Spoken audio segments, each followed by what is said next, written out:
I am your host, Doug Blackshear, broadcasting to you live from the City of Diversity, Oakland, California.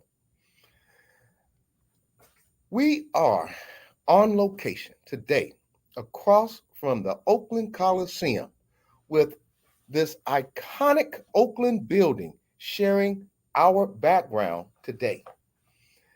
Today, we welcome back Allyssa Victory Esquire, an ADEM member returning for her bi-weekly 30-minute segment, Allyssa Victory's Corner. We can't wait. Oh my goodness, the sister is sharp. Next up is Ray Bobbitt of the African American Sports and Entertainment Group, AASEG, to update us on the happening of his organization. I want to comment on last week's show and guest Tina Brown, as that was a powerful show, We spoke with a loving sister sharing the story of her sister, Justice for Pushan Brown. The passion was amazing. You felt her pain, from which she spoke, touched my heart. Audience, it touched my heart and the hearts of many for sure. Instagram at Justice for Pushan Brown, and the four is FOR. Hashtag Justice for, and that's FOR, for Pushan Brown, and a GoFundMe as well. Email Justice for FOR Pushan Brown at gmail.com. Share the story of Pushan's daughter. I want to welcome back this week my favorite clinician that keeps my mind, and that takes a lot, audience, that keeps my mind right, and is our mental health consultant. I saved that introduction, of course, for my co-host, Dr. Ashley, Doctor of Psychology, with us each week as she broadcasts from Southern California, helping us all with our mental health needs. So let's get started. I am so excited to be here today. Instagram at Victory for, and that's FOR, hashtag Victory for, and that's FOR Oakland, at AASEG Oakland, hashtag AASEG Oakland. Our genuine thank you, Mr. Donnie Glover, for this opportunity to allow us, as always, for the honor of Black Business Roundtable, being a part of your growing network dedicated to bringing the real unfiltered news before the news, hashtag BlackUSANews.news, hashtag Donnie Glover. Today, March 2nd, 2023, as noted via the National Day Calendar. Their website is nationaldaycalendar.com. Today is World Teen Mental Wellness Day. Hashtag World Teen Mental Wellness Day aims to normalize conversation and dismantle stigmas around teen mental health issues. Dr. Ashley will further highlight this later in the show. Thank you, National Day Calendar. Once again, the website is National Day Calendar. For some current events in the news today, the current African American Mayor Lori Lightfoot of the nation's third largest city, Chicago, has lost her bid for re-election. Well, there should be a lesson to new mayors that you hold your promise to the people or we will replace you. You hold your promise to the people and those who supported you or you will be replaced. Instead, Brandon Johnson, African American, and Paul Vallis, former Chicago Public School CEO, will head to a runoff as neither received 50% of the vote. This week's Black Business Roundtable thumbs up goes to dun, dun, dun, dun, the Black Joy Parade 2023 on February 26th. And although the weather was not the best, Oakland still turned out to celebrate with their positive attitudes and community spirit. Way to go, Oakland. Way to go, Oakland. Also, hashtag Justice for Enzo and hashtag Chris Kelly Foundation for, and that's FOR, staying on top of dog tasing by police in Lodi, California. This week's Black Business Roundtable thumbs down goes to dun dun dun dun. I love that. Who made the Black Business Roundtable Naughty List 2023 this week? The Lodi City Council at their City Council meeting tonight, and for those there for justice, for, and that's FOR, hashtag for, hashtag justice for, and that's FOR, Enzo. The dog tased by Lodi, California police, dragged by the neck, and then died. That experience rude and hateful comments from a few individuals that were definitely there to taunt the owner of Enzo. And once again, taunt the owners of Enzo after a police and other animal control person killed their animal. Unbelievable. Truly unbelievable. Dragged by the neck, that experienced rude and hateful comments from a few individuals that were definitely there to taunt the owners of Enzo and those there to listen in support of Enzo. Yet, they did not remove or block those comments, but did seem to sway towards moving comments by those that were defending Enzo's owner. Unbelievable, Lodi. And we're going to stay on top of this audience. And this is going on in Lodi, California, just outside of Stockton. Unbelievable. There was one cool head among those that commented. Some of these comments are meant to deter and distract from, and once again, detour and distract, but maintain your focus on Enzo and Enzo's family. That was horrific.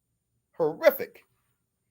As those of us that love our pets, those of us who love our pets and other pets and animals, would never intentionally, by our own words, as seen here, truly would want to harm another's heart, and especially wound Enzo's family and owners further with their loss still fresh in their hearts and minds.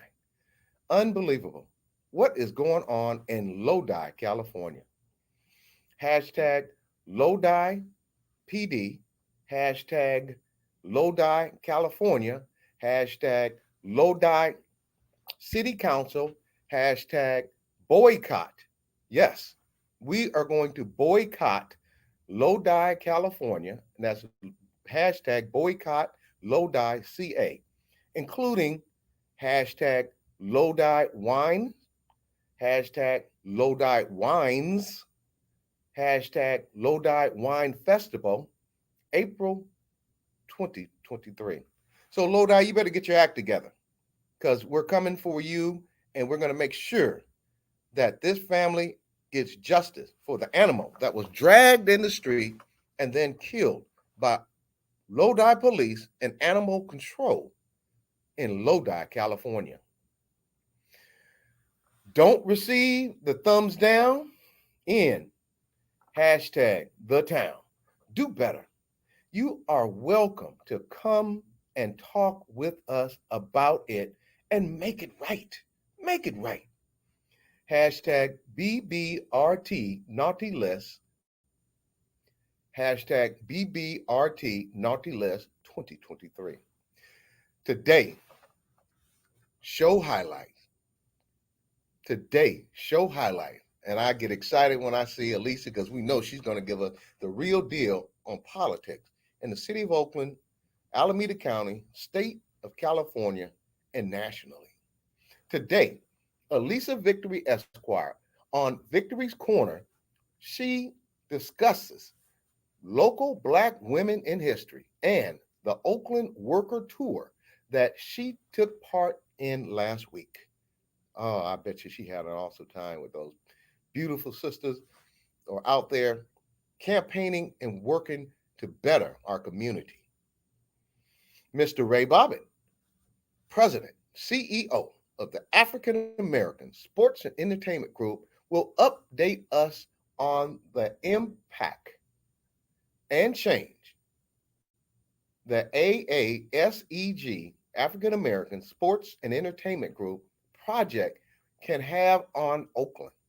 So let's get started with my co-host joining shortly, Dr. Ashley Coleman, as we give you the scoop from Oakland right here on the Black Business Roundtable, March 2nd, 2023, right across the street from the Oakland Coliseum that we are sure is going to be the home of the first African-American owned WNBA,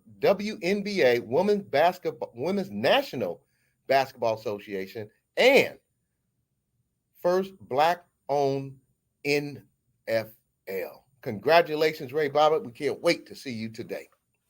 My show guests today include Therapeutic Thursday check-in with with our very own Dr. Ashley Coleman, Doctor of Psychology, tenured and immediate past department chair, assistant professor of psychology at University of the West. Allyssa Victory Esquire is a civil rights leader, educator, a licensed attorney serving across the Bay Area and the state of California. Visit her website at Victory4, and that's FOR, Oakland.wordpress.com. On Instagram at Victory4, and that's FOR, Oakland, hashtag Victory4 Oakland, and that's FOR for Oakland. And our next guest, Ray Bobbitt, my brother, my friend, and I went out there and had to throw some dukes up to protect him too in a political situation and otherwise. Because this brother, we're going to make sure he gets that NFL owned team and the WNBA here in Oakland, California. Ray Bobbitt, founder of the African American Sports and Entertainment Group, AASEG. His website is aasegoakland.com. Instagram at AASEG Oakland, hashtag AASEG Oakland. Phone number 510-473-2722. Email him at contact@aasegoakland.com. And now for the national political highlight. Well, what is going on with the immediate Vice President Pence? Unbelievable. Unbelievable. Why can't he confirm or deny? confirm or deny. He sits there like a little puppet, and if he runs for president, I'm sure that's going to be a problem. He cannot confirm or deny his honest opinion on his previous boss, ex-president, and hopefully soon to be serving federal time, Donald Trump. If he wins the GOP nomination, can you say scared? Can you say scared? Pence, stop being scared.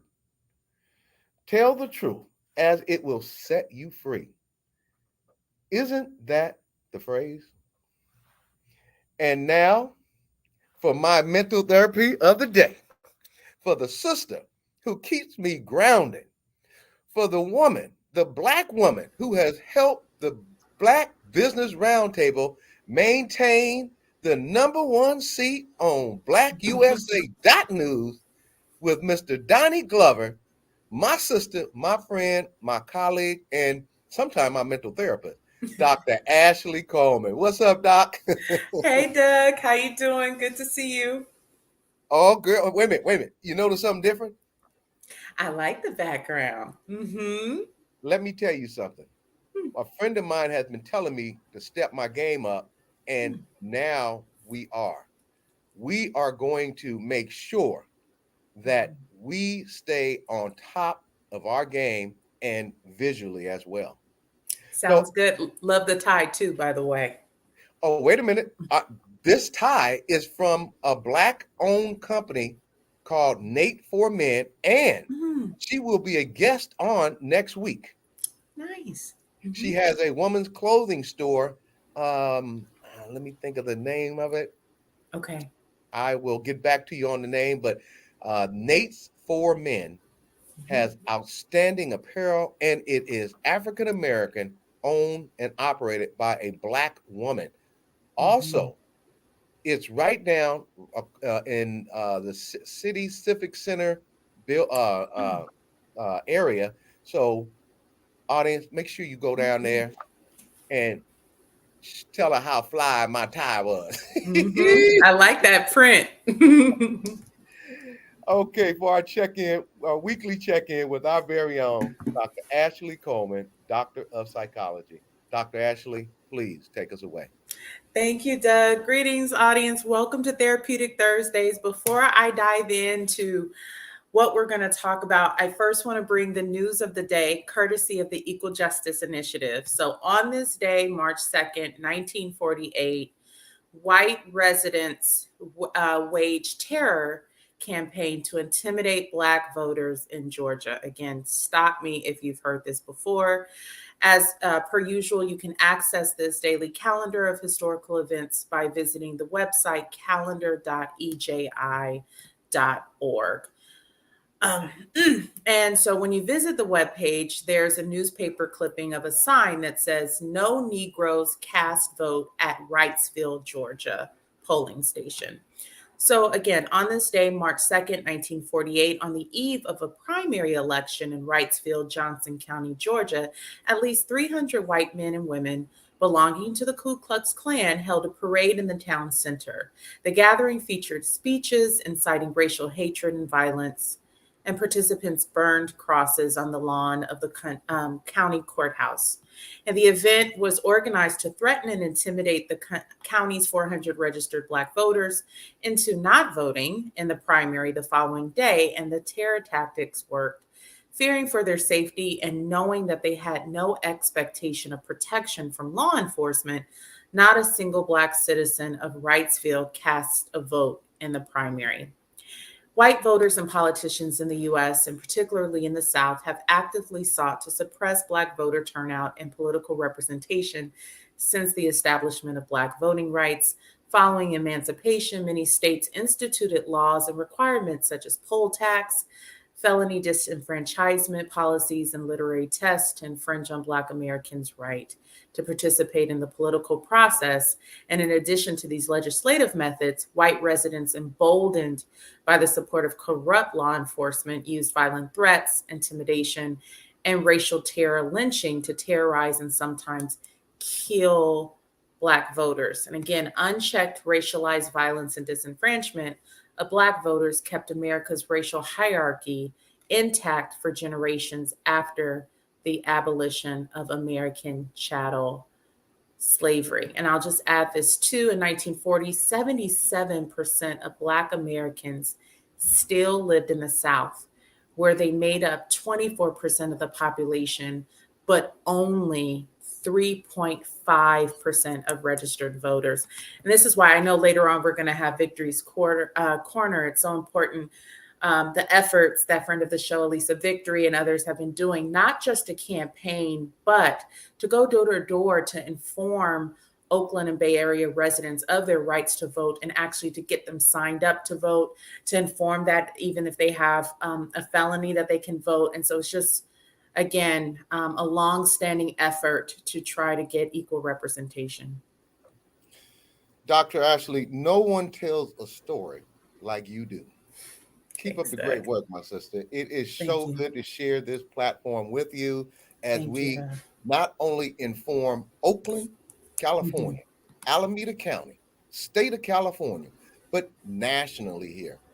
And I want to say that the East Coast has been giving us great reviews on breaking down how the same things that are going on with Black people here in Oakland, being deceived by these politicians who get our votes and don't call you back, who have definitely demonstrated incapable or incompetent of running cities, governors, assembly people, council people. You will be named on this show. So keep up the bad work and make our Black Business Roundtable discuss you nationally here. Dr. Ashley, as you can see, I need your I need your daily words of the day. Yeah, where my ball at here? Well, you know, we are down here on location at the Coliseum, and we will be airing down here. We have our new look. We are making sure we step up our game and inform people who have been misled, mistreated, and have not been getting calls back from elected officials. Weekly check-in, our mental weekly check-in with back up, Doug, with our audience, with our very own, this beautiful Black Nubian queen, Dr. Ashley Coleman, Doctor of Psychology. Dr. Ashley, please take us away. Thank you. Okay. Thank you, Doug. And now I'm back for Therapeutic Thursday. Today is going to be, I'll have some special reflections, as today is World Teen Mental Wellness or Mental Health Day. And it began being honored and celebrated in 2020. The purpose of the day is to really bring awareness to the mental health needs of our preteens as well as our teenagers. And so I thought I would talk to our audience. If you have a preteen or a teenager that you love, I want to share some statistics. Bear with me. Some of them may be startling, and also share some recommendations for how you can advocate for your child, for your niece and nephew, and get them access to resources. And so the National Alliance on Mental Illness, NAMI, is the country's largest grassroots organization for mental health. And and I really appreciate NAMI, their chapters throughout this country. And I really want to recommend people to visit the website, NAMI.org, where you can find information about statistics, warning signs, and actually receive education that is digestible in lay terms, no psychobabble, and is also written from a strength-based perspective. In addition to offering information, NAMI chapters throughout the country also offer information groups and family support groups if you or your loved one is coping with a mental illness. But according to NAMI, suicide is the second leading cause of death for individuals ages 10 to 14. And it's the third leading cause of death for individuals 15 to 24. It's second to unintentional injury for individuals ages 10 to 14. And for individuals 15 to 24, we have unintentional injury and childhood cancer. But again, so suicide is in the top 3 leading causes of death for individuals between the ages of 10 to 24. And we're seeing an exponential increase in suicide attempts and suicide completions. So I want to give some information about some language. You might see someone or read someone say suicidal ideation.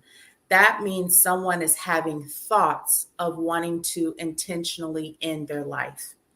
Then we talk about suicidal attempts. These are efforts to end someone's life that were incomplete, and that can be on a range. And then you may see suicide completions, and that means that someone intended to end their life, and that was the end. They completed that act that led to the ending of their life. So we suicidal ideation, suicidal attempt, suicide completions. So what we're seeing specifically with Black teenagers is an increase in suicidal ideation, attempts, and completions. Historically, African Americans, in comparison to their counterparts across other races, were the lowest percentage of individuals that were reporting suicidal thoughts or reporting a history of attempts. But what we're seeing now is that for Black female teens, the attempts and ideation are increasing. But for Black male teens, actually what we're seeing is that injury from attempts are increasing. And I just want to give a little bit more to this. And I just want to acknowledge that I am speaking in terms using binary gender. That's not to be exclusionary, but that's how our research right now has the data disaggregated. So I want to acknowledge that. But historically, what we see is that while women or females tend to attempt suicide more, our current thinking is that males, when they attempt suicide, because they tend to use more lethal means, complete more at a higher rate. So some of the concerns we have for us that are with, love preteens, love teenagers, we're trying to figure out what exactly is leading to this increase in numbers. And I want to let you know that these numbers were trending upward even before COVID. And so they've started to now exponentially spike. But what we're actually thinking about is a unique factor is social media. You've heard me talk about bullying before.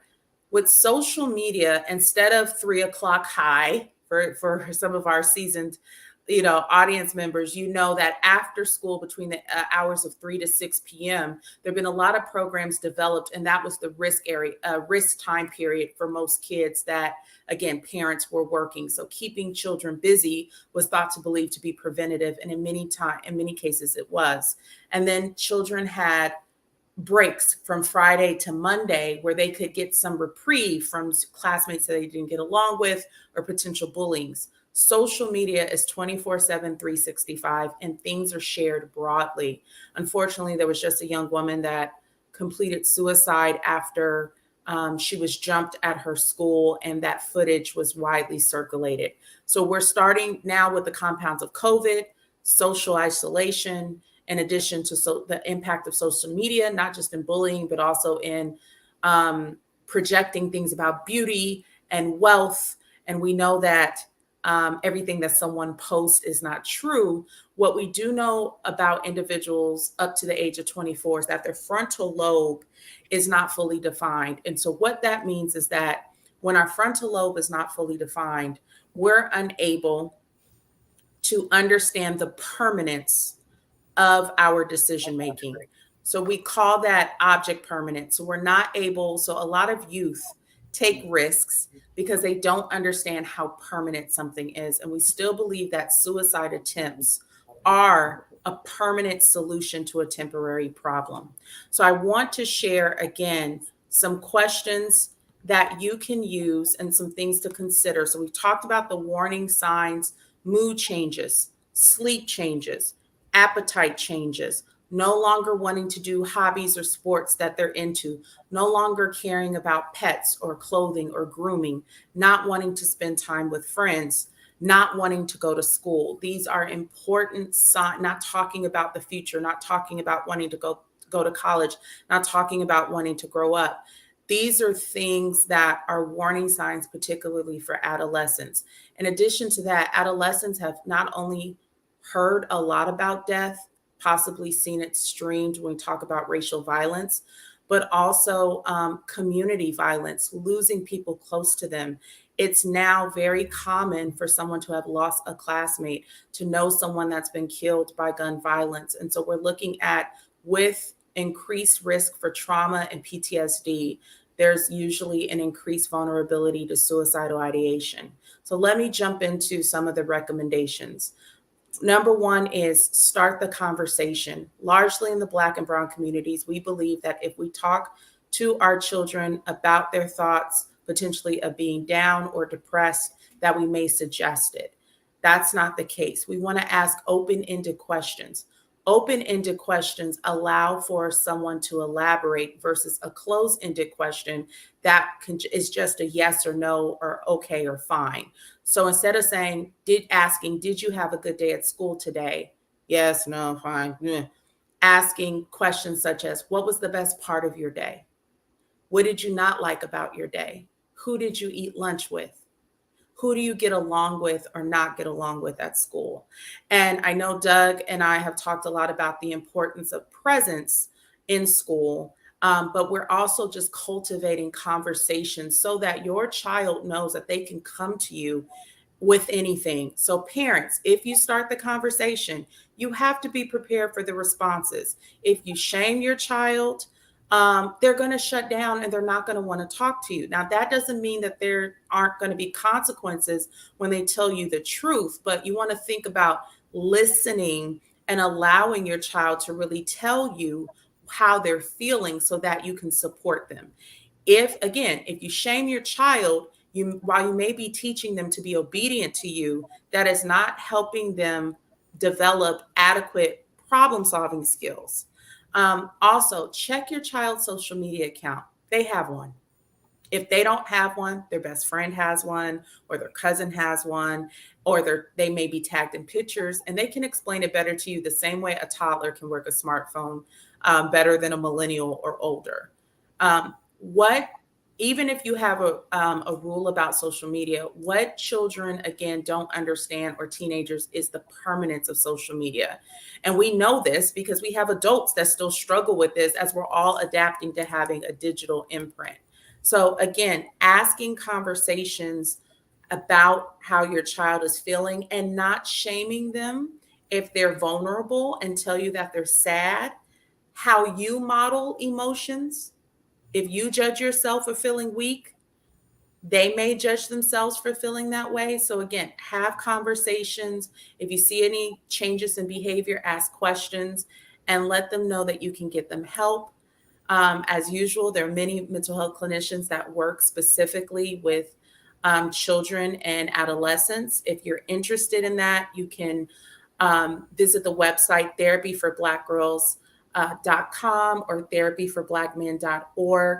You can also dial 988 in cases of psychological emergency, or take your child to the nearest emergency room if they're in crisis. But there is help, and therapy can really be effective. Audience, just like you'd have a broken leg, it's like you'd have a cavity that affect your thinking and your visual. Mm-hmm. If you have a splinter in your brain, if you are suffering from anxiety, depression, Mm-hmm. suicidal thoughts, please take Dr. Ashley's advice and reach out to a doctor of psychology. To that end, we want to immediately get into our special sister. And audience, I surround myself with the most beautiful Black Nubian queen with I mean, you know what? If heaven is anything like I'm living on earth, I can't wait to get there. To that end, Dr. Ashley, audience, let's welcome back friend of the show. And for other segments of Victory's Corner, Allyssa Victory Esquire, standing for social justice. As always, we are happy to have her Mhm. on our new segment, Victory's Corner, with us. Dr. Ashley, please read this. Outstanding fighter for the people. Ran for mayor Absolutely. with $30,000, and Mhm. her opponent had 300,000 plus, and she still did well. Out there on the Mhm. ground, getting people signed up to Mhm. vote. The Mhm. sisters got me thinking that, hey, if our young doing half as what she's doing, we have a good future ahead of us. Doctor, Doc, can you read her bio, Dr. Ashley, please? Yes, I can. So, Lisa Victory Esquire is a civil rights leader, educator, and licensed attorney serving across the Bay Area and state of California. She holds a BA with honors in ethnic studies and minor in Black studies, as well as a JD concentrated in government law. Allyssa currently practices in policing and labor law and is an elected ADEM 18 delegate to the California Democratic Party for Assembly District 18. And she recently won another term along with her entire slate for ADEM 18. Allyssa, we're so happy to have you back as always. Happy to be back. Happy Thursday. Happy March. Year's going Yes. by a little bit fast, but happy Indeed. Women's History Month. Yes. Transitioning us over from Black Futures Month. So very excited just to be here with you all to help me end my week on a great note with the Black Business Roundtable. Well, let's dive right into it. And before I ask my first question, I want to start off by saying Oakland is under siege right now. We have Mhm. 17 murders. 17. Mhm. As we introduced you, I believe something about police came up. Can you tell us a little bit about what's going on from your perspective? Because Mhm. it is it is wide earp and smoke, the gun smoke out here in Oakland, California. What's going on? I mean, I could say this is an unusual situation, but it actually has become the norm for Oakland. We have multiple crises, and public safety has been one consistently for at least the last several decades, right? We're in 20 Mhm. years of our settlement agreement around police reforms. We've gone through Mhm. over 10 chiefs of police in the last 8 years. We just fired our current chief of police and do not have a chief. We have an interim, and we'll have to go through the formal selection process to even have a department head. But aside from our policing, we also have lost our chief of Department of Violence Prevention. We no longer have a homeless administrator. So there are a lot of staff who are running these services and response systems that are missing in action. We're not Mhm. sure if they're going to come back, who's going to replace them, and what the plan is to do something different. So our city is in crisis. I absolutely agree. I agree we're under siege from politicians. We're under siege from people who want to roll us back to tough on crime policies that will fall hardest on Black people that look like us, that are not proven to make us safer. There are small businesses, there are people in Deep East and poor and working class folks that still don't have adequate 911 response, emergency services that don't have any types of crime prevention and don't feel like they should even call the cops because they don't believe they'll get any response or service. So there's a lot of crises happening, and I'm not the mayor right now, but I definitely ran on addressing some of these deep rooted, long standing issues. But I am a criminal justice expert and policing attorney, and I've continued to offer my education, my advice, my insights, as well as the nonprofit that I work for to our electeds, to our police commission. And I am excited to say that last night, the Alameda County Democratic Party unanimously approved our resolution in support of an independent civilian sheriff oversight body and inspector general to deal with our sheriff policing, which is at the county level, separate, but also works in partnership with our city police departments and local agencies. So I agree with you. I don't have a clear, easy answer. It never has been in Oakland, but it's also been an ongoing crisis that continues with every cycle of crisis of leadership that doesn't move us closer to resolution, but actually continues the same status quo. Well, that was a mouthful. Yes, it was. Coming from a attorney who has a demonstrated history of making a difference in the city of Oakland and the county of Alameda politically. Thank you, Allyssa Victory, and Victory's Corner. Yes. Uh, Starting with the local Black women in history, whom are you going to share? Whom are you going to share with our audience today? And why did you choose the woman you decided to discuss today? Thank you. Well, I didn't just choose one. So y'all gonna have to bear with me. I'm gonna try to keep it brief. First, I have to back myself. I am a Black woman who recently made history, running to become the first Black woman mayor, was kicked off the ballot illegally, and fought my way back and made history with our outstanding numbers. As Doug mentioned, the only people to get more votes than me had to out fundraise me at least 10-1, had independent expenditures, and I had exactly 0. And so I've already made Black women's history, Black young leaders history in the city. But there's so many other Black women in my city that are making history, that have made history. I will always highlight our newest elected district attorney, Pamela Price. She is only 2 months into the job and has already made so much headway in coming to speak at public forums, educating people on what she's doing, what her job is, having public input, public advisory groups. She just released an interim directive around sentencing enhancements. I won't get too much into it, but a majority of enhancements, especially gang enhancements, like 90%, fall on Black and brown people. It extends our incarceration and makes sure that we are locked up. And our state has a mandate to reduce mass incarceration, to have more equity in who we're charging, how we're charging, and how we are administering criminal justice. And so that was just released in several news articles today and will go into effect on Monday, while she continues to accept public comments around her proposed policy changes. And it's really exciting just to have a DA that is more transparent, is more accountable, and is quickly trying to deliver on her campaign promises. I'll pause there as I see you got some comments to jump in on DA Price. Before you get into your question, Dr. Ashley, I'd like to say this in regards to Madam Pamela Price. When I call her, she answers the phone. When I have an issue, she addresses it. So kudos to Madam DA Pamela Price, and I will continue to support her to the fullest. Congratulations, Pamela Price, for taking care of the Alameda County broken system. In addition to that, I have one thing to ask you.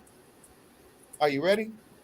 You know, I like to fire it off. Another question, because I still have some more Black women to talk about. Oh, okay, real quick.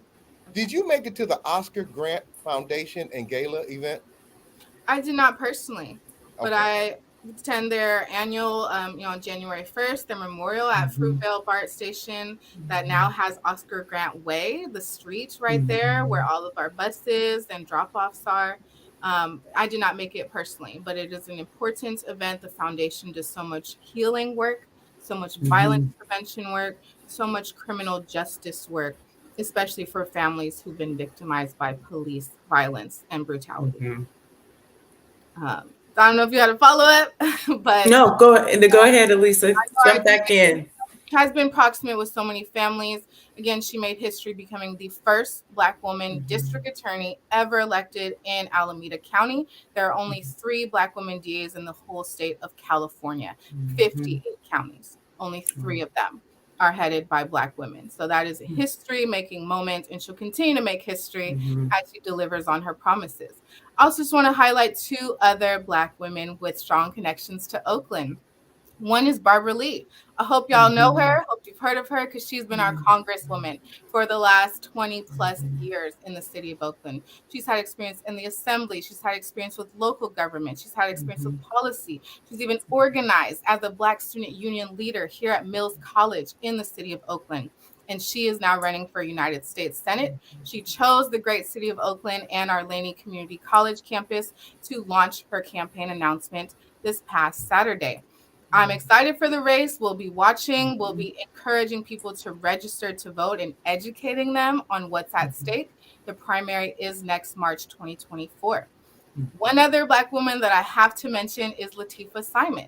If you don't know her, she is an awesome intellectual, leader, mentor, policy change maker, and she also is currently our BART board director. She lives in Oakland. She represents our public transit system. She represents riders who depend on public transit. I caught the bus today. So I am one of those people who rely on those publicly funded transit systems. But she just announced this past weekend that she will be running for Barbara Lee's Congress seat to now become the congressional representative, taking over for a Black woman. These are two Black women with long track records, long, clear values around progress, around racial justice, economic justice, families and working class folks. And I just want you all to make sure that you keep those two names in mind of women that are going to be coming up on your ballots to represent Oakland and beyond. People who have roots in leadership in Oakland. There's so many powerful Black women that are ready to lead coming from my city. So I want to make sure you all know about those two who've just launched their campaigns and start following them. Again, Black women are at a disadvantage in terms of fundraising, endorsements, and people believing that we are competent and truly know what we are doing. And we are experts in our own experience. And these women, especially Barbara Lee, have years of expertise in government and in public service. So I'm excited to see what next year holds for us as these campaigns are already starting now. Did you want to jump back in, Doug? Did you have a follow-up on that?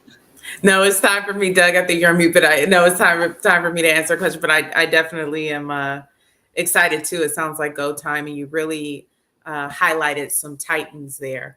So, Allyssa, can you tell us about the Oakland Worker Tour that you recently participated in? Yes. So I received a very special invitation from our Fair Labor Oakland Coalition, which is made up of several of our unions, as well as our economic justice nonprofits and folks that are their allies. I attended this worker tour with several folks from across these organizations, but also with our Department of Workplace and Employment Standards staff. This is one of the newest departments in the city of Oakland. I worked years ago with the Lift Up Oakland Labor Coalition to get this department started, to get it funded, to get our director hired. So I was very excited to see that, hey, there's actually a department, there's actually a director now, and that they're on this tour. They want to see what it's actually like being a worker in our city. And it was very eye-opening for me. We went to multiple sites all throughout East Oakland and a little bit in downtown, but mostly East Oakland. We visited day laborers, which are workers who often are migrants, who may be transitional. A lot of them are unhoused and are maybe newcomers.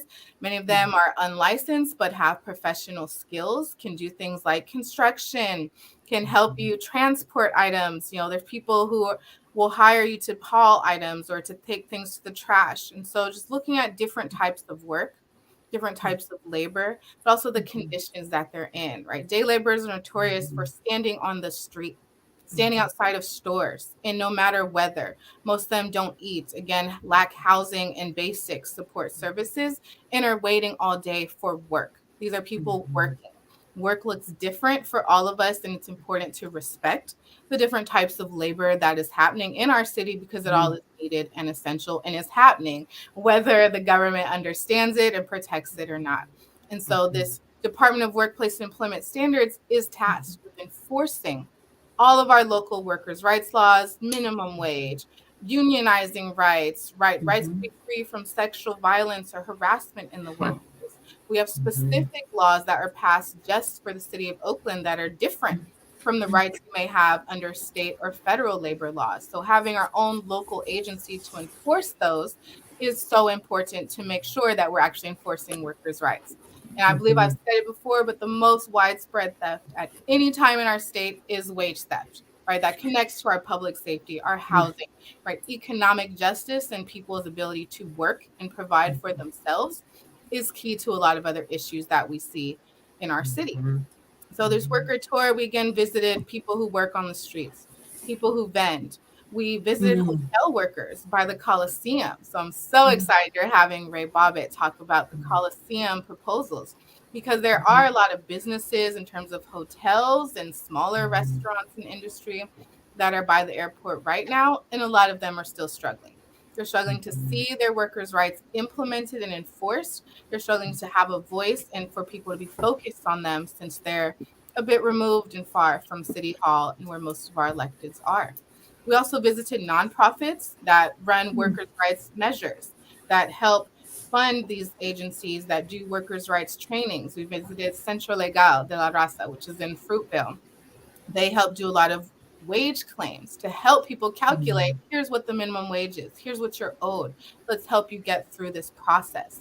And so meeting with all these different stakeholders who all want to protect our workforce and strengthen labor and labor relations in our city was, again, very eye-opening experience. Was great to see that this is one of the first things our director is doing, and she's only been here for like 3 months, right? So she's still new.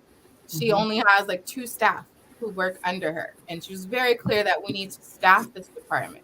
We need to resource this department. How can you serve and enforce the law for hundreds of thousands of workers if you yourself don't have employees and the resources to do it? So those will be asks I'll support in our upcoming budget cycle. But the most important takeaways for me was to see the everyday conditions of our workers, that people are struggling to get to work. People are struggling to feel safe at work. People are struggling to eat and like have their basic needs met while they're trying to work to pay bills or to provide for someone else other than themselves. So it was, very humbling, getting to see the conditions that people are working through, to see people working multiple jobs, to see young people, to see immigrant workers who barely speak English, who are still working and being productive in our city and who want some help. Many of these workers said this is the first time they've ever seen a city employee, any person from City Hall, on these streets coming to visit them, to talk with them, and to listen to them. That they, are expected to come to City Hall to lobby and talk to our mayor or our council or people who work in these departments. But it was already a shift that the workers told me, that they saw the city staff coming out to visit them where they work.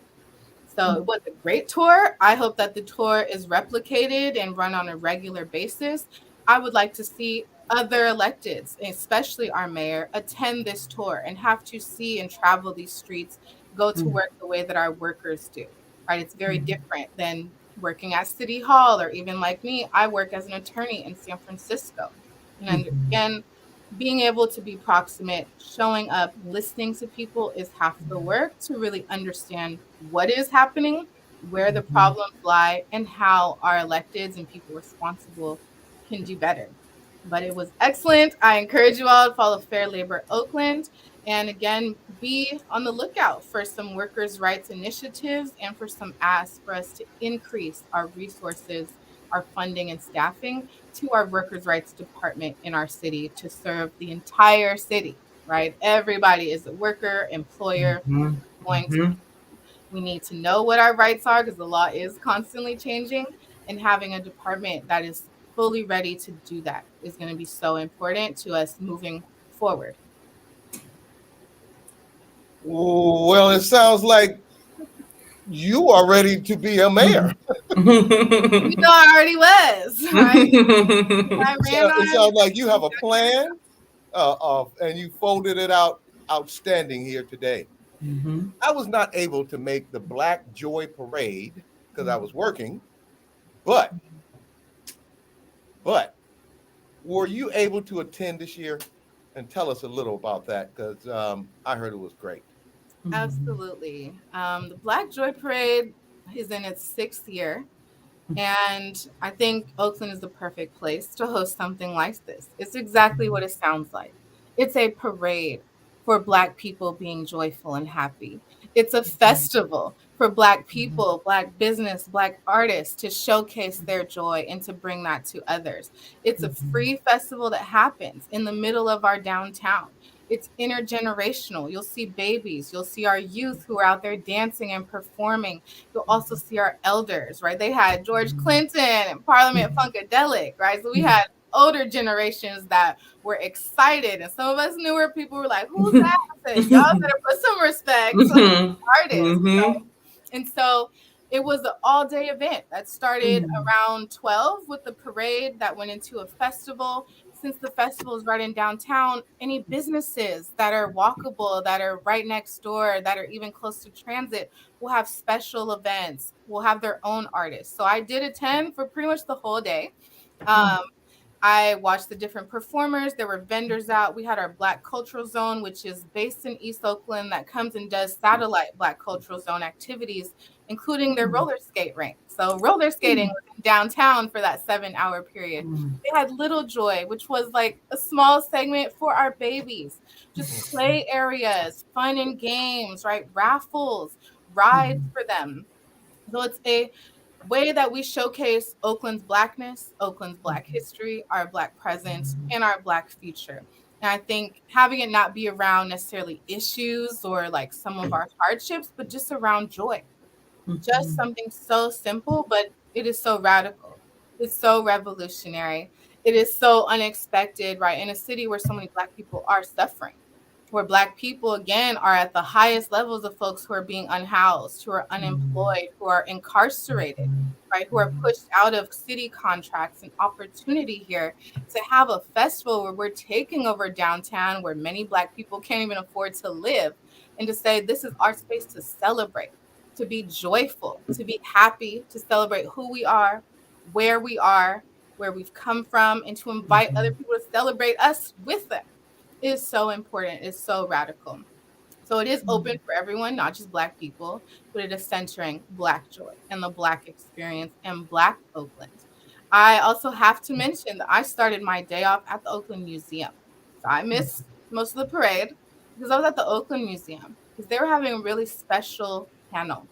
A panel that was moderated conversation between my comrade and Dee Love, who does work with Black Cultural Zone and other organizations in terms of housing economic justice, as well as with Kat Brooks. Kat Brooks previously ran for mayor of Oakland. She leads on a lot of our criminal justice community organizing as well as policy pushes in our city. They both had a conversation on reparations, talking about what does Black reparations look like, what's going on with our state task force, what's going on with our federal legislation, what's going on in the city of Oakland. It was very dynamic to have that conversation before entering the Black joy space, to talk about, right, reparations. The root of the word is repair. To talk about not just the harms, but what does repair look like? Black joy is part of that repair, right? Healing, health, and wellness is part of that repair. Not simply handing me a check, but how do we allow for our children, our elders to be happy, to thrive, to feel comfortable, to feel safe enough to have a party in our streets, right? So I think the conversation really grounded me in being able to celebrate and also thinking about how much more celebration and joy, reclaiming space that we'll need to really repair the centuries and generations of harm, of trauma. And it was also, again, not a space just for Black people. We had folks in the room who identified as Japanese, who talked about Japanese internment. And we just had the anniversary of the executive order from our federal government that allowed us to literally take Japanese folks out of their houses, take away their property, and put them in internment camps in our state, right? And they received a check as a part of reparations. And it was very interesting because the audience member said, we got our check and it's still not enough. All right, and so I want you all to think about that because this is the conversation happening right now through our official task force. It's happening through Berkeley, through San Francisco. Hopefully it'll be happening in Oakland soon enough. But when it is happening and the conversation is, someone says, what do you need to be whole? Do we have an answer? And so I'm continuing to work to organize with Black people in all spaces around what does that look like. If people are ready to give us anything to repair, can we be united? Can we be clear on what that actually looks like, what that requires, and make sure that we get it to our people? So I did attend Black Joy. I encourage you all to attend every year. They even did a few other events like a Black bike ride around the city, happy hours, some dance events. So they do usually package a few other weekends of events. Please follow them on social media. They usually put their website out around Black History Month, but there's still ways to connect with the people who are leading on that, who again are making space for Black people to gather, for us to thrive, for us to celebrate, and simply be happy together. And I think we need more of that, more of that, just love and healing. And again, it's going to be political either way because we're Black, but it doesn't always have to feel like political work that we're doing. Wonderful. Well, Lisa, again, thank you for today's edition of Victory's Corner. Audience, as you know, you need to keep up with Allyssa, not just on the weeks when she's here. So I want to point you to her webpage, Victory, FOR, Oakland.wordpress.com. And also her Instagram handle is at Victory for Oakland. Thank you all for having me. I'm very excited for Ray Bobbitt speaking next about our Coliseum. Again, East Oakland, so many workers there are ready to be reinvigorated, to have economic opportunity. Many of our business owners are excited about the ability to partner. I'm excited from everything I've heard about this project's proposals, and there's certainly a contrast to what other developments are being proposed to move the Coliseum to Howard Terminal. So I'm just excited what Ray Bobbitt, a Black man from Oakland, has envisioned for our city, for workers, for business here. Allyssa? Yes. Allyssa? Yeah, we can hear you. Oh, okay, yeah. I was trying to, I had the Coliseum behind me. Did you see it? We saw it, yeah, like the backdrop. Yeah. Well, I wanted to make sure our special guest, man of the city of Oakland, of honor, who is bringing jobs and opportunity, know that we support him here.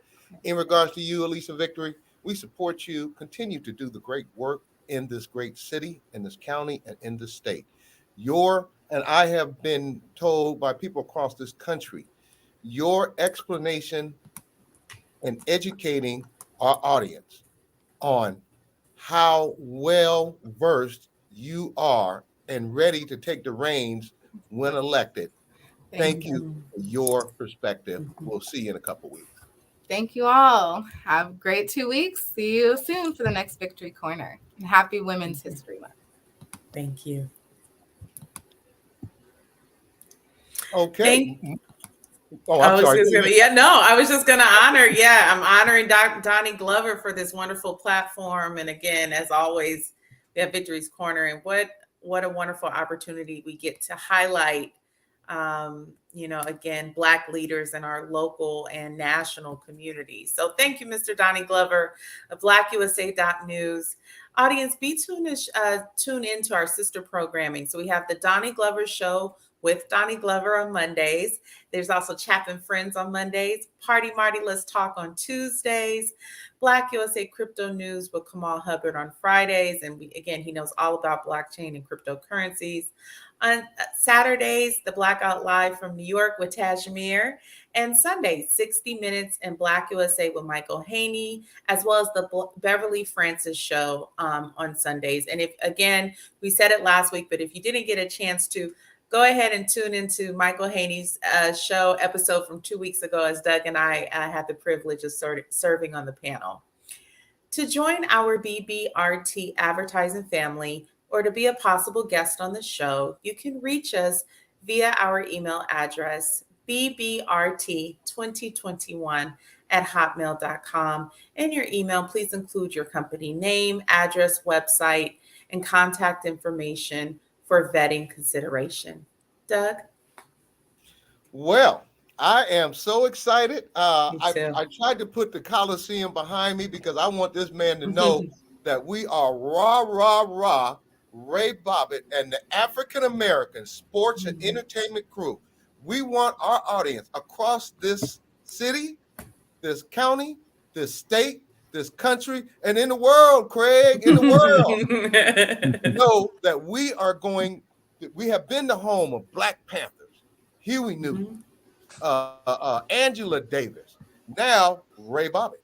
To that end, let's welcome back Ray Bobbitt, founder of the African American Sports and Entertainment Group, AASEG. It's been a while, but so happy to have this brother back. Dr. Ashley, please read this future Hall of Famer in Black history bio. Thank you.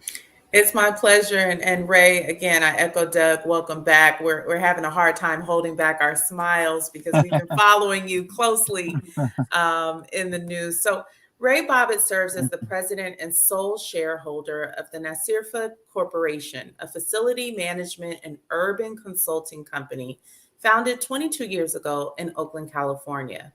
He has founded, co-founded, or served on boards of advisory, such as Webster Elementary Tutoring and Mentoring Program, East Oakland, San Francisco PD Southern Station Community Police Advisory Board, the CalPAC Northern CA Oakland, the Parks and Recreation Commission, the Oakland Coliseum Economic Impact and Legal Action Committee, and that was formed to keep professional sports in Oakland. And again, that's just an abbreviation of the impact that you've had in the city that we both love. Welcome back, Ray. Thank you so much, and thanks for having me. I'm always so great. Like I can't hold back my smile when I'm with you guys, and just seriously, the level of support you guys have shown for everybody who's visionary. I do want to say that it's really not fair for me to have to follow Allyssa because she's just outstanding, and she's just a person who gets you excited about Oakland from the standpoint of future leadership. So it's just really exciting, and she's just incredibly articulate and brilliant. I've had some recent opportunity to work with her on the transition team for our new first African American elected district attorney for Alameda County, Pamela Price, and just great to work with. So, but thank you guys so much for having me, and I feel blessed and honored. You guys have been such a support, and as you do for African American businesses. So thank you so much. Ray Bobbitt, may I call you Ray, sir? Absolutely. You know, we are right across the street from the Oakland Coliseum. Before we dive into this, that's where we're filming the show now. And let me be clear, audience, the Oakland Coliseum, and let me know if I'm wrong, Ray. I've been doing a little bit of homework on you, pal. The Oakland Coliseum is ranked 5th in the nation amongst coliseums in regards to access to transportation. You can jog down and catch a plane in less than 20 minutes. You have the freeway, 880, it's right off the freeway. You have BART, you have the train, and you have AC Transit. So I commend you for being in the right place at the right time with the right Coliseum. With that being said, what type of positive impact will development of the Oakland Coliseum have on East Oakland? Thank you, sir.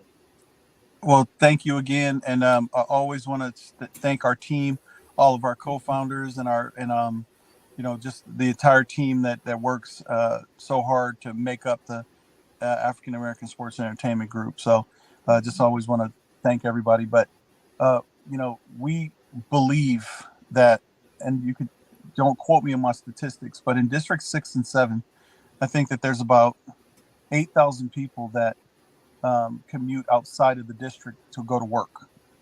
And I believe that there's only 2,000 full-time positions in the districts.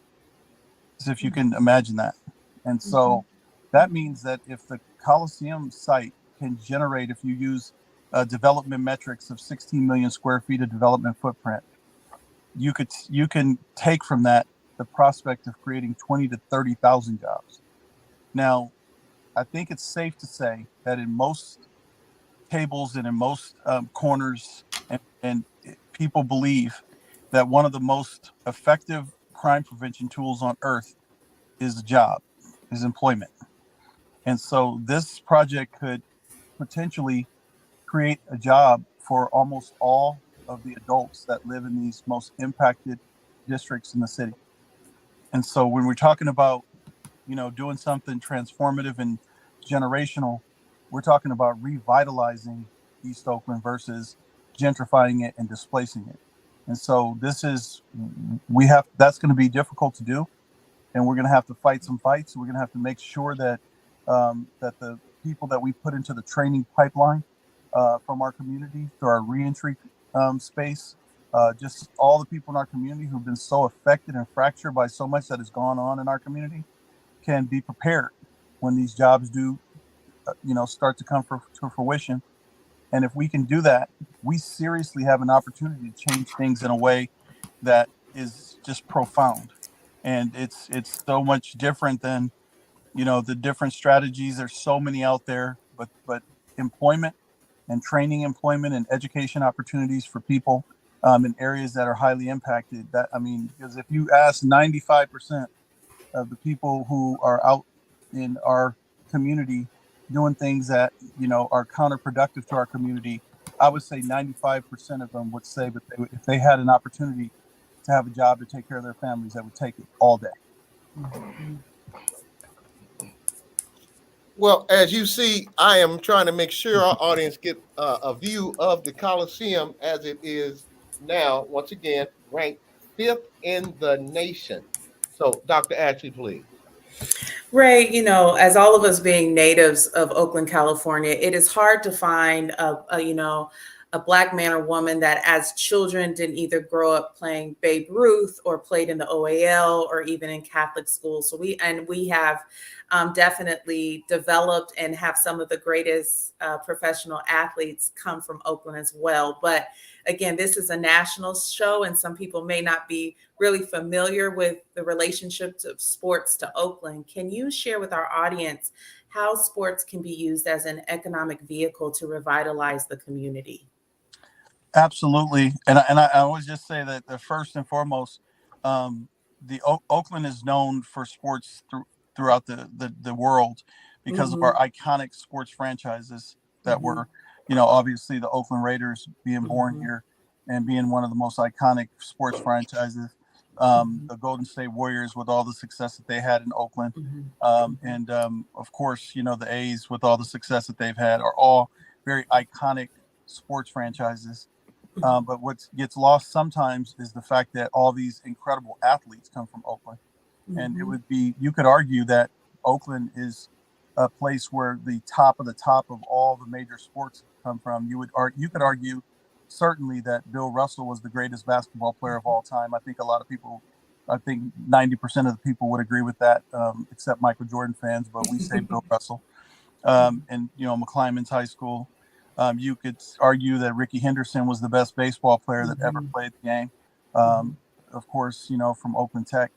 And you could also, say that Joe Morgan, from Castlemont, was also, one of the best to ever play.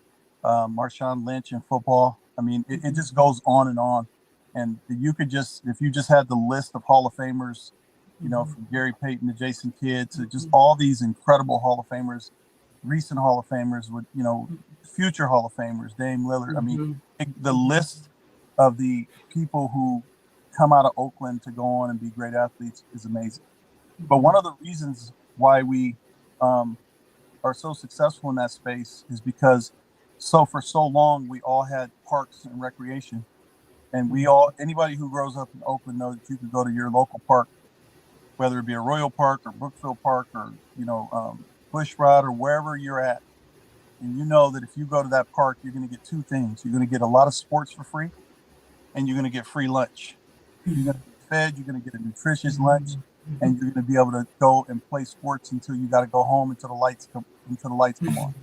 And so and the way that the city of Oakland is designed is that most recreation centers serve about 3 elementary schools. So if you see at a Royal Park, you have Webster Elementary right next to it, Markham right next to it, and Parker right next to it. And those are all the 3 schools that I just point out because that was my area, and those are the schools.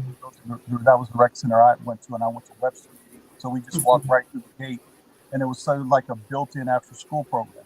So you really could go right from school over to the rec center, and there was activities, there was sports, there was all these different things that you could do, and there was a commitment there. So that's why part of when you look at Oakland and you look at some of the fractures, if you could see it right in funding of park and recreation, funding of Head Start, funding of things that really live in recreation centers, even beyond the education piece.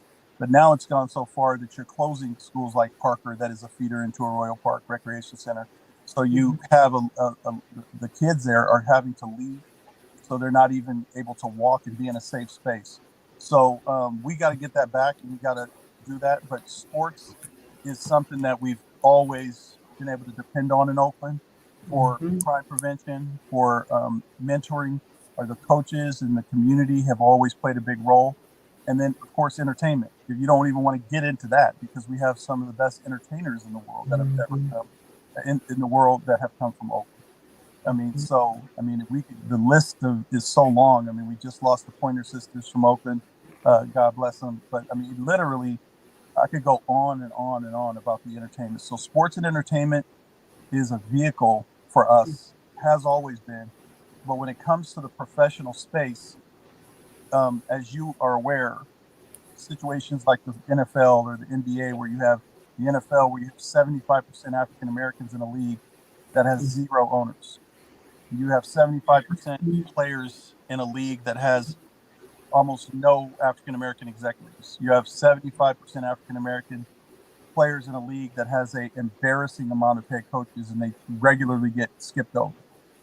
So sports is something that we can evolve into and really take ownership in and use as a vehicle for ourselves. Did you hear about what's going on with that lawsuit with the black coach in Dolphins from Miami? Yeah, Dolphins. Yeah, he just took another coordinator. He just took a coordinator position. Yeah. Again. Yeah. So I mean, I just wanted to say it would have been unemployed if the sole black head coach would not have hired him. So let's say he was fired, left the Dolphins, and became an assistant coach with the Steelers, because that head coach, a black man, hired him and did not leave him out to dry. I just want to highlight that. So even with the low representation, we're still collective where we can be. That's right. And so that's why we have to be able to be conscious and deliberate as we move into ownership. Because if we move into ownership, then there's going to be an opportunity for us to really be able to fill those other executive roles. It was interesting today. I was at a meeting at the DA's office, and there were so many people in the leadership positions were African American, in a traditionally non-African American office. And so you start seeing when we can penetrate certain areas, we can have representation that's fair, and we can really get an opportunity to participate. So in sports, we certainly should be in ownership. We should have certainly a opportunity to invest in education that creates executives within the sports space. We should be loaded in that space, and that's really a area both in entertainment and sports that we could dominate as a community. Well, that seems to be a positive thing from Pamela Price. I would have expected nothing to less. Let me be clear. I am being surprised by other elected officials, which we will be addressing in a future date. Moving forward, what is your history in regards to the Oakland Coliseum and growing up in Oakland? Thank you, sir.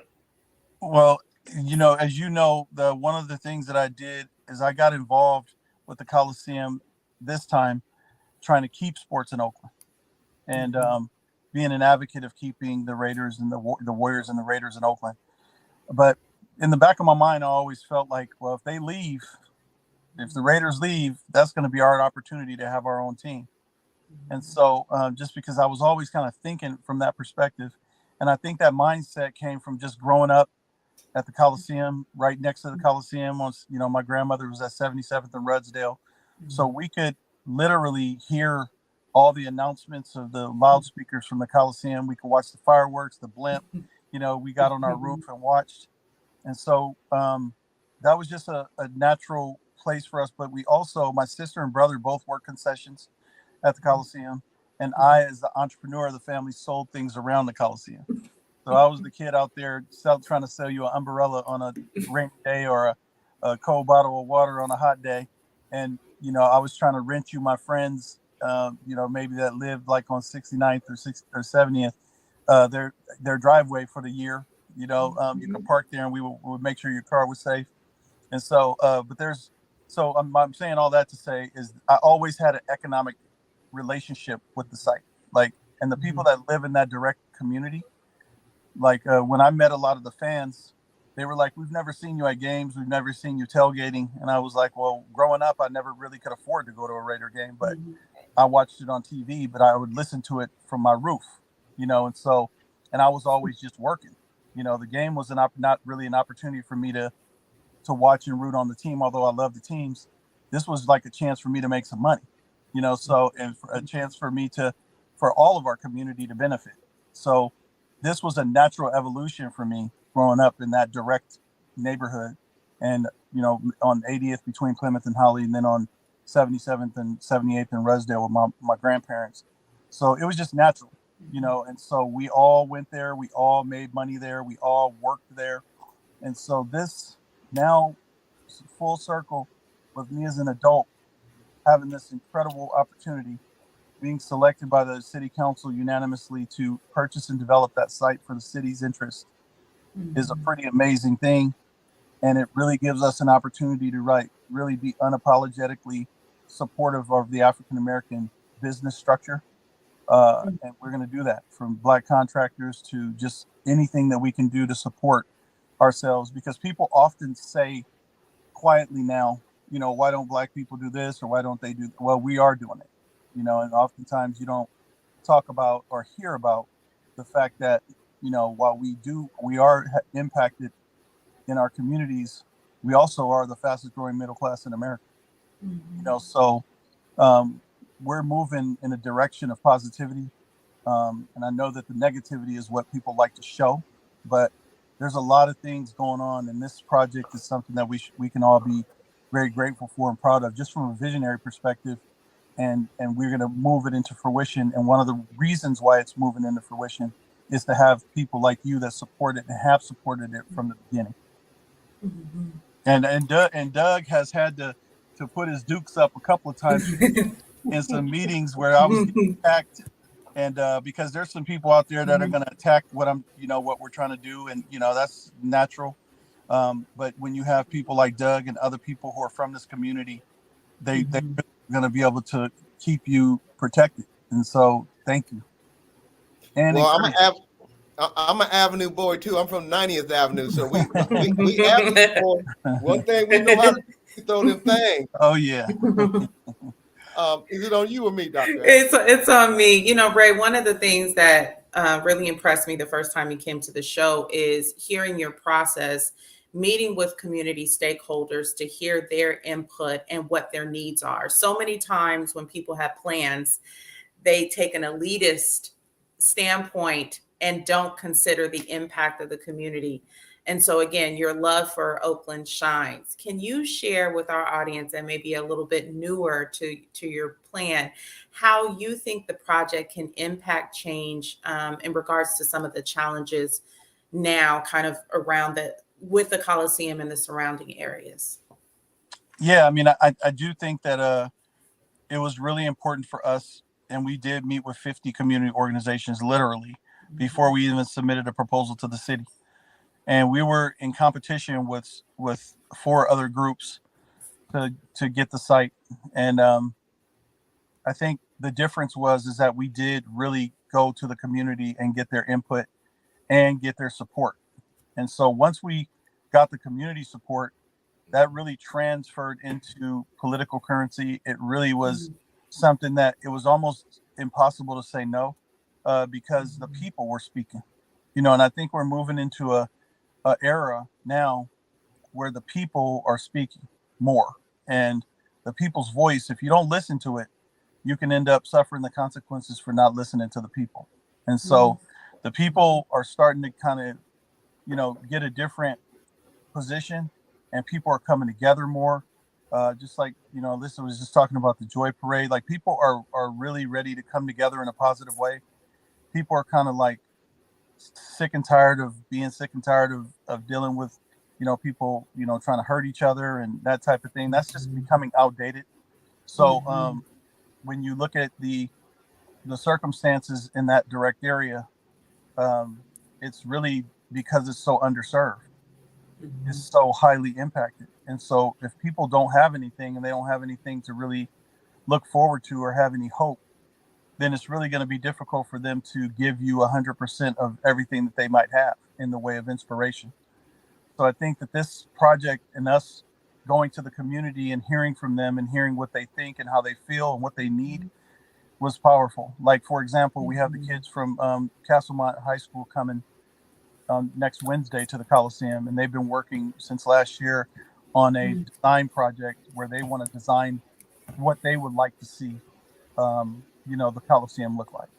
And I go for student interviews on Tuesday, and then Wednesday we do a big field trip where they come and get a tour of the entire facility, and then they do a showcase with their parents and their families, showing what their vision is of the Coliseum and how they think it could impact them. So if you're not going that deep into the trenches of the community and you're not really trying to reach people from that perspective, then it's going to be hard for you to just get embraced. Let me Doug, can I jump in? Can I just say one thing, just as an educator? I'm so sorry. Ray, I love that idea because you mentioned it a couple times when you've been on the show previously. Project-based learning as educators, we've been talking about how to engage our youth. And you talked about that class at Castlemont. So actually following through on that plan, but then being able to see the importance of their visions and carrying that out. And then standing in front of family and getting that reception. I'm sure they're going to be proud, but that mentorship, again, as an educator, that's just a wonderful way to show the importance of workforce in that pipeline. And also just the value that we have for our young people. And that's our number one resource, is that our young people. So if we're not tapping into them and we're not giving them a chance to have a voice too, and to really express what they need, then how are we really going to bring resolution to some of the things that we have as the highest level of challenges? And so as I'm glad as an educator, you can see it and feel it. But I can also say that as an entrepreneur of somebody who's who has used their vision to help them move through this life, it's beautiful to watch them see how they feel and to see it expressed, and then to see their families come and admire what they've done. And then ultimately, once we start this project, if some of those things can come into fruition that they actually came up with, and they can participate in this process. So it's a pretty incredible approach. And so we feel like we have done a really good job at that. And that's why we're enjoying the success of support that we have. Before I ask my next question, when you initially started working on the Coliseum, was there anyone else even thinking about the Coliseum? No, actually, the Coliseum went out for a surplus where the city has to declare that they're willing to sell it. So that's the Surplus Lands Act. And typically, once they do the notice, then it has to go to municipalities first and also affordable housing organizations. And at that time, only one organization came forward to try to make a deal with the city, and that was a affordable housing group that ended up not being able to fulfill the contract. And so literally nobody was thinking about the Coliseum. I think that nobody was even interested in it and didn't have an interest in it at all.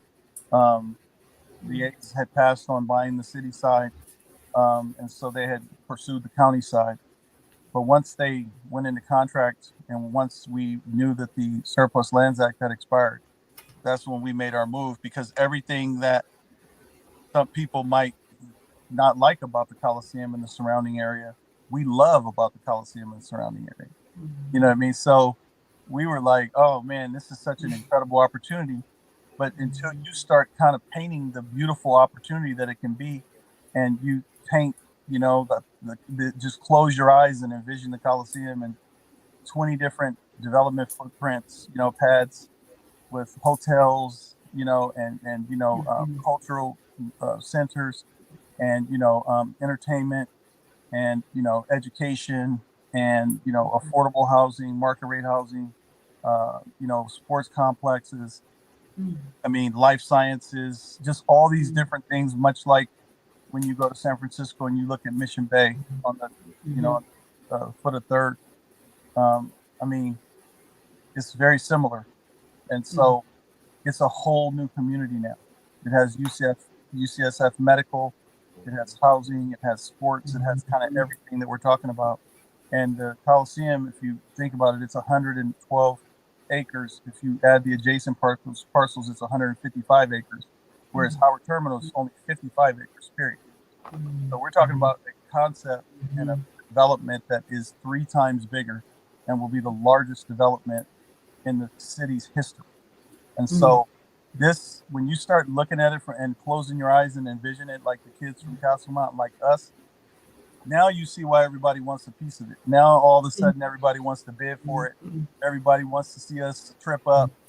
We have a lot more detractors than we had before, you know, so that happens. Well, we look forward to having a media spot in there, both in the WNBA, because my colleague and friend and sister, she loves basketball, women's basketball, and all kinds of basketball.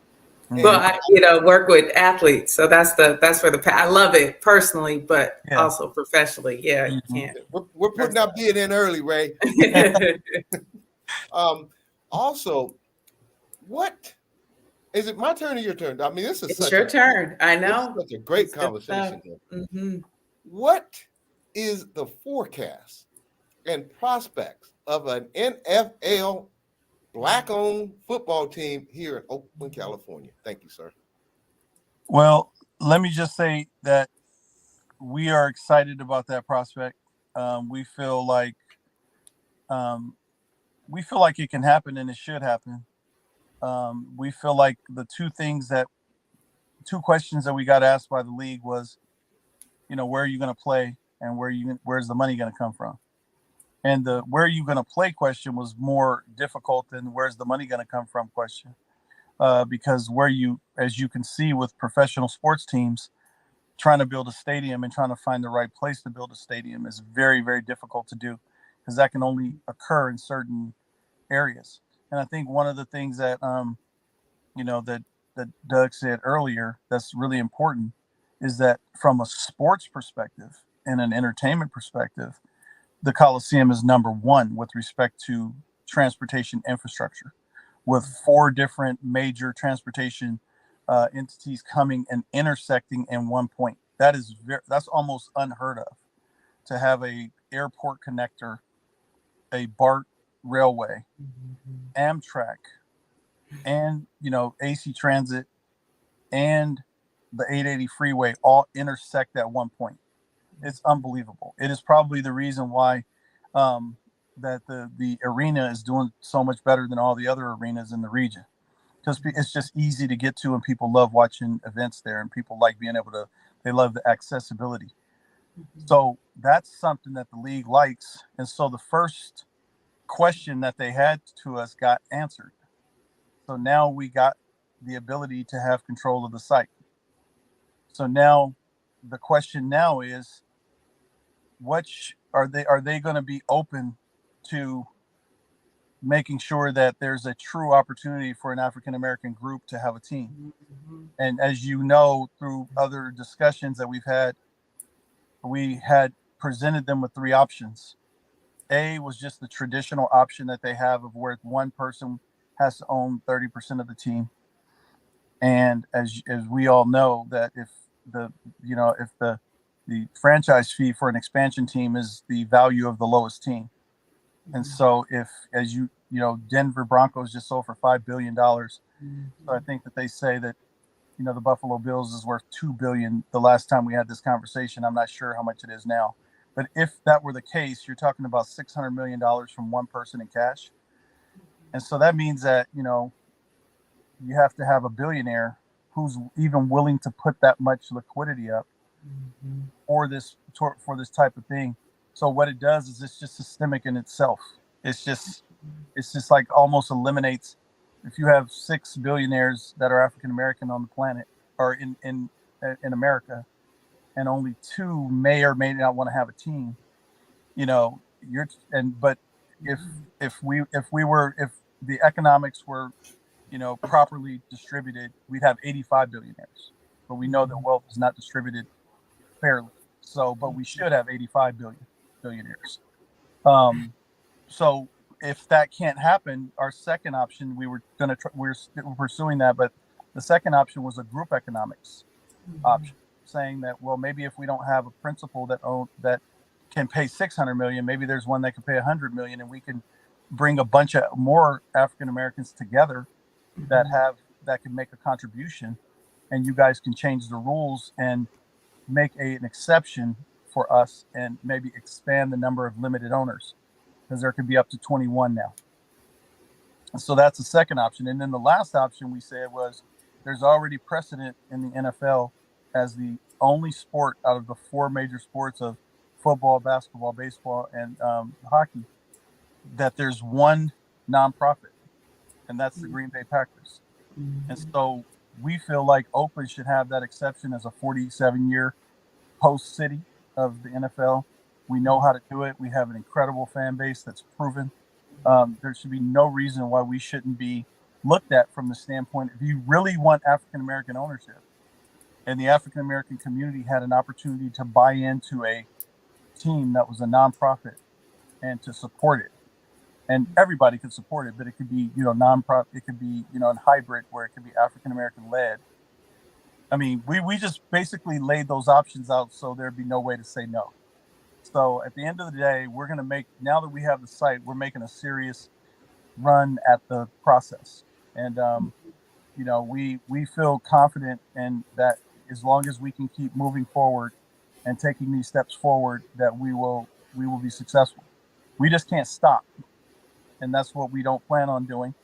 And even how long it takes or how difficult it can be at times, when you have a vision, you just have to live it into reality. And so we feel really good about it. And we feel like no other place than Oakland would make sense. There's so many reasons why. And the league likes Oakland. The league actually has told us that Oakland is a great site for NFL football. It's been successful. It's proven. They don't need to wonder if it's going to work or not. The fan base is here. So it's a major opportunity for us that we have accomplished one of the primary pieces. And now once the other piece gets completed, I think we're going to be in good shape. Ray, right now, I just want to highlight a couple comments from the community. It's going to lead into my next question. So Cheryl, Mr. Enzo, thank you so much. We have Brother Pride for us. We hear AASEG is what we've been needing. Ray Bobbitt, the partners and community will do this. Sister Cheryl said she was raised on 75th near Ray's grandparents, and it's still in District 7. We will be successful. Mr. Enzo says, what an amazing way to introduce youth to so many interesting potential careers.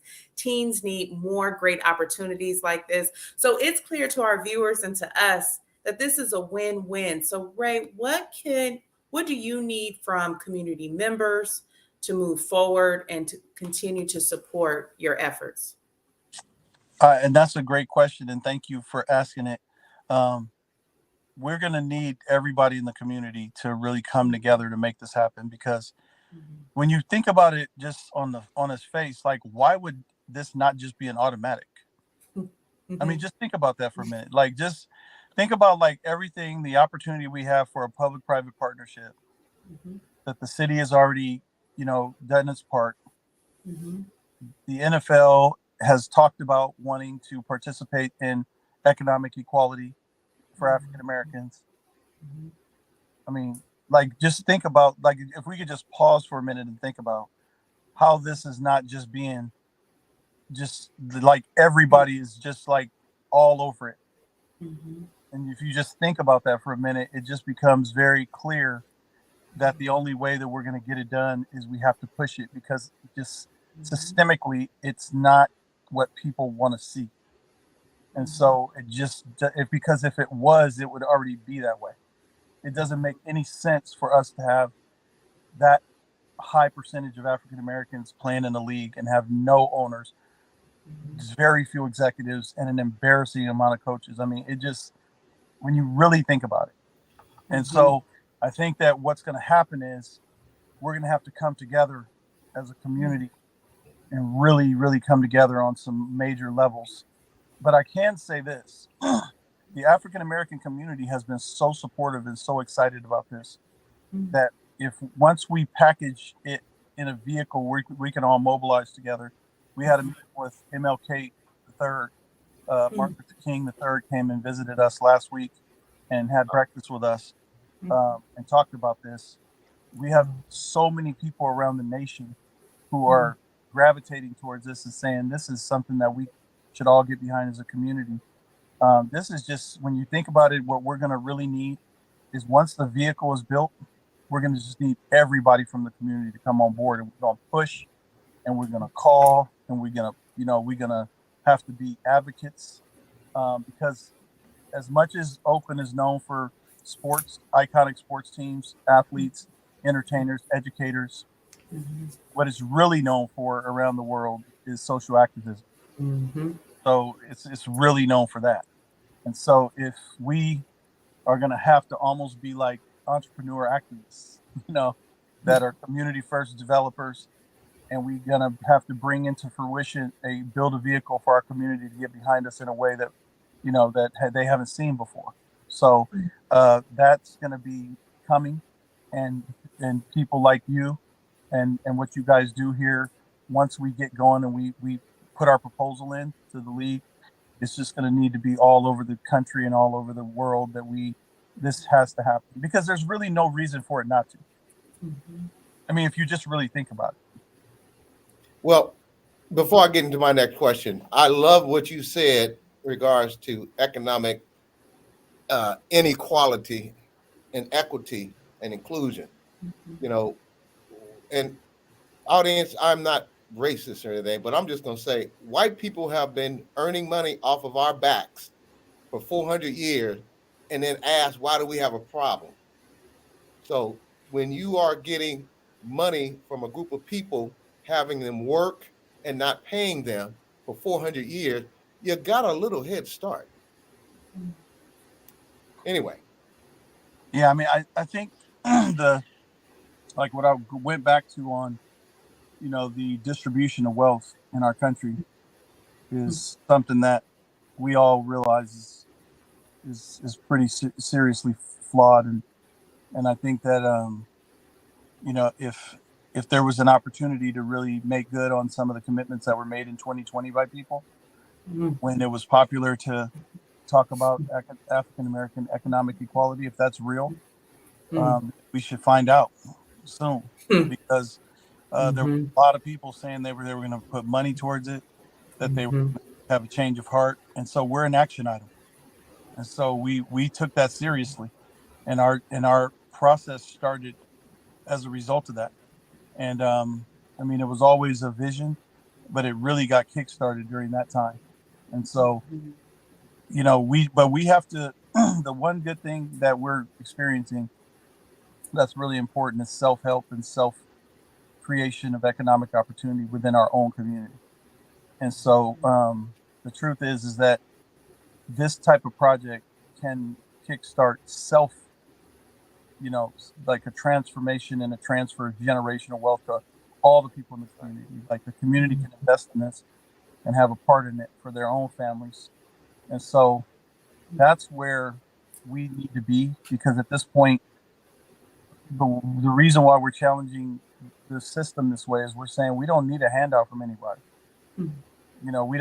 We just want an opportunity that's fair. And we just want to be in a position to help ourselves and to create jobs for our own community.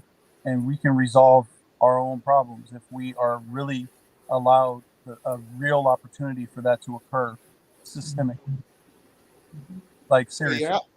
Well, you have an all-star lineup: Robert Bobb, Alan Dones, and quite a few key players out there who are beating the drums for you.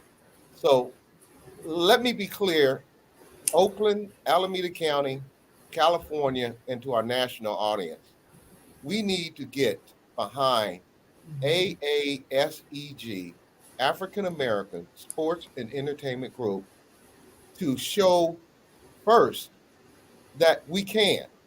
Yes, we can. And second, with the programs that you have outlined here, including high school kids on the development of this project is amazing. It's simply amazing. To that end, if there is anything further you would like to share before we end this segment, please feel free to do so before we wrap it up. I want national, state, county, and Oakland community to get behind this force that is going to be one to be reckoned with. Thank you, sir. I would just say that community is a real thing. When I was talking earlier about being able to go from Webster to Royal Park Recreation Center and play sports and have friends in your neighborhood. And Oakland wasn't when I was, when we were kids, it was a really beautiful place to be and a nice place. I think that everybody, especially in the communities we grew up in, it was working class, and we can get back there, and we don't have to displace everybody to get back there. And so community is a real thing. It's something, and we're doing it, and this is something that we can all do. And there's so many stories of people doing positive. It's just we get overwhelmed in the media by the negative, and so, but they really don't talk about the positive, because if we had something called just good news, you could turn it to a channel and they would just talk about good things all the time. I bet you everybody would be watching that, and I think we're moving to that point where people are just not interested in, seeing the train wreck. They don't want to be in no negative energy no more, and so, and I just stand with the fact that, I believe in God, and I have no apologies about that. And I believe that God is important for us to stay focused, and is certainly our moral compass. And so as long as we keep that in mind, I think it'll turn out good for us. Dr. Ashley. Ray, I was gonna, as I close and let our audience know about how to, stay abreast of new emerging events as it happens. I wanted to comment actually on your faith and your mindset. And there were two quotes that came to me. I always sometimes go back to Nelson Mandela. It always seems impossible until it's done. But the one that really stands out to me is, my plan B is just another way to make my plan A work. Amen. And it's very clear that you have your eye on the prize.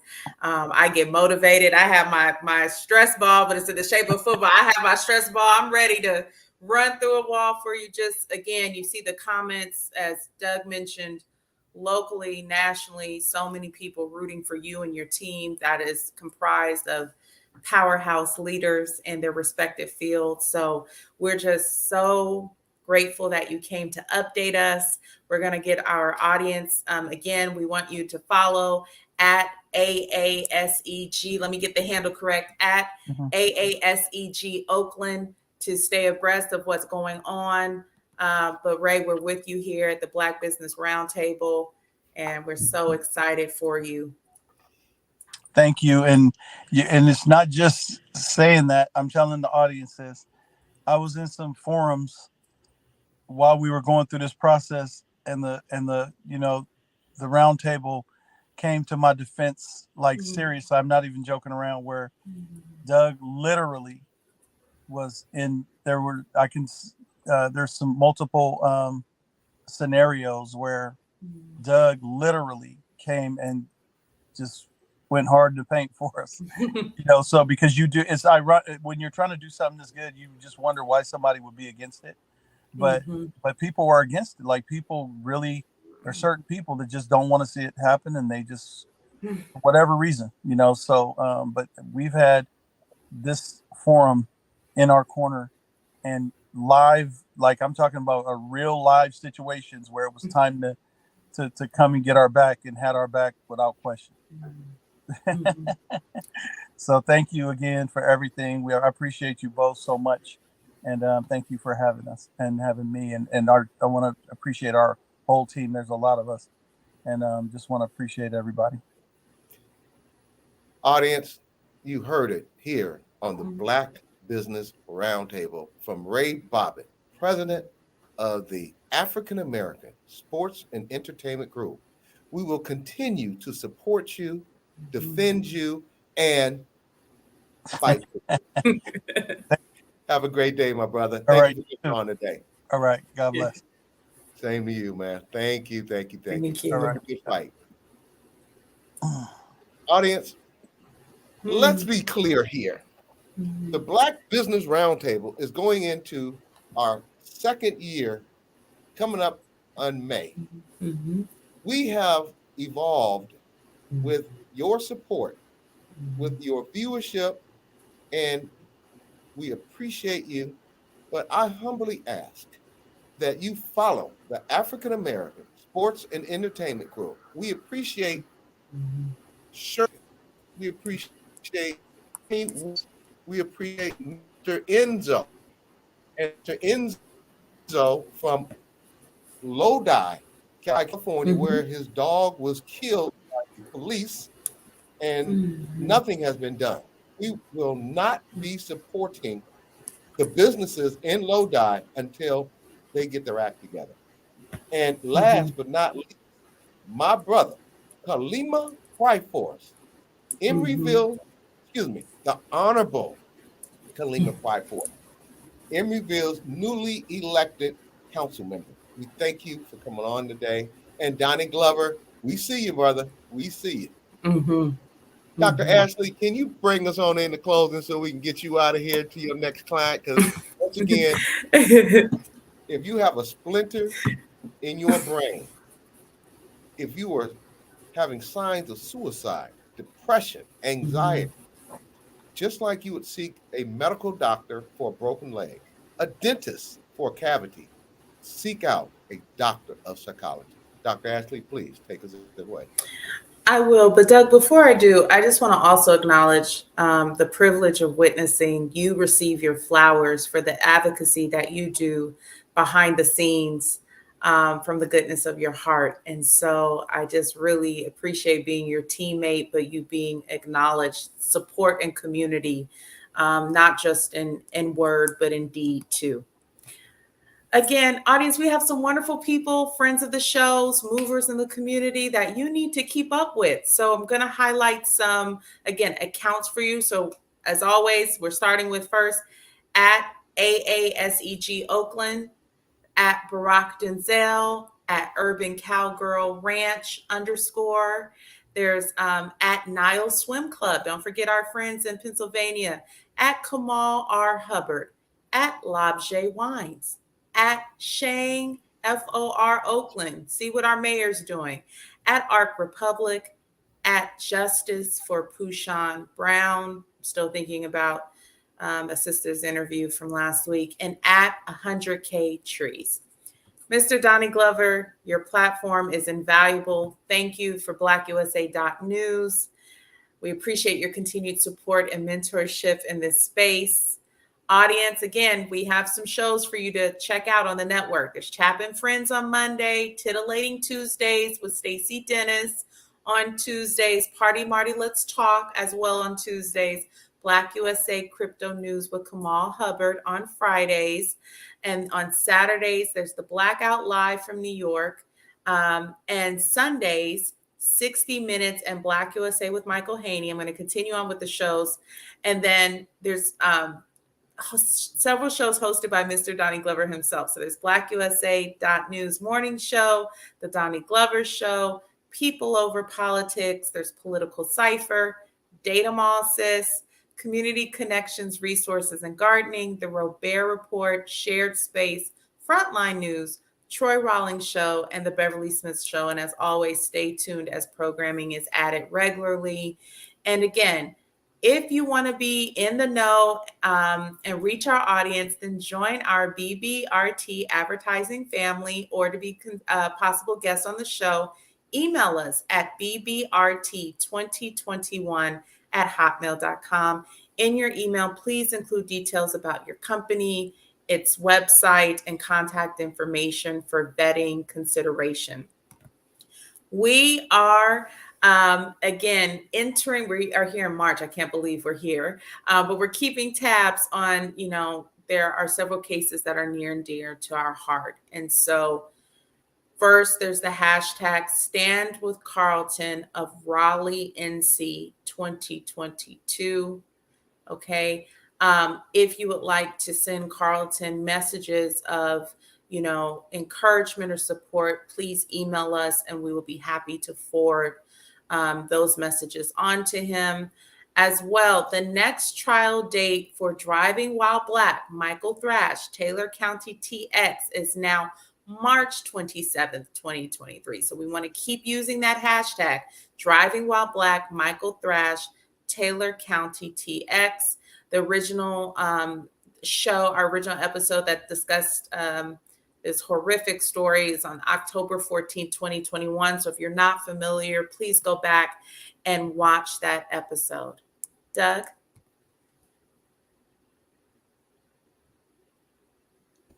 I want to say Oakland, Alameda County, State of California, and America. Thank you for joining us today. Thursday, we will return Thursday, March 9th, 2023, with guest Barack Obama Shaw, hashtag Barack Obama 4, and that's the numeral 4, Governor, GOV, California, CA. Trent Willis, immediate past president of the ILWU Local 10 and owner of this beautiful, one of her collections is Ty here, beautiful collection of men's clothing, and she's going to talk about her women's clothing store also. Black woman-owned apparel, and she owns her store is called Nate for Men, or excuse me, Nate for Men, and if I'm saying it incorrectly, I'm sure she'll check me next weekend. So we look forward to seeing you every Thursday at 4 p.m. Pacific time on Black USA News Network on YouTube and Facebook. Audience, thank you again for tuning in. And remember, together we can listen, we can learn, and we can share, because I know you care. This is Doug Blackshear and Dr. Ashley Coleman of the Black Business Roundtable. God bless and good night. Thank you. We'll see you next week.